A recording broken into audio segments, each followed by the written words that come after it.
Step right up, folks. Are you afflicted with the asthma? Do I have a miracle cure for you? These are Dr. R. Schiffsman's Asthmador cigarettes, proven to relieve the distress of bronchial asthmatic paroxysms. Today we are looking at Asthmador cigarettes. These came out back in the 1920s. So Dr. Schiffman got his patent for Asthmador, and what it was potassium perchlorate, stramonium, and belladonna as the active ingredients. Belladonna is also known as deadly nightshade. And funny enough, it actually remedied asthma symptoms by basically poisoning you.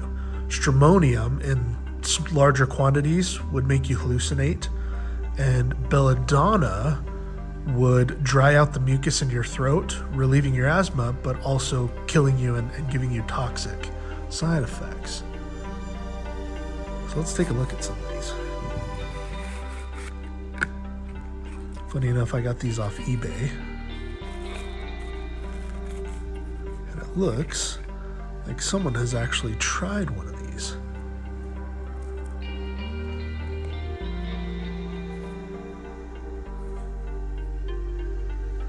So your active ingredient would be in there. And these weren't prescription either. These were sold as snake oil on the streets and in stores. And they would have basically display cases that you would go and talk to your local hardware store and say, hey, I would like something to remedy my asthma. And he would hand you one of these. What's even crazier is that this remedy stuck around for decades. Asthmador was one of the leading remedies of asthma. And in cigarette form, they sold tens of thousands of these boxes of Asthmador cigarettes, making Dr. Schiffman a very rich man. So next time you're puffing on that inhaler, be grateful for how far we've come. Love you guys. Bye.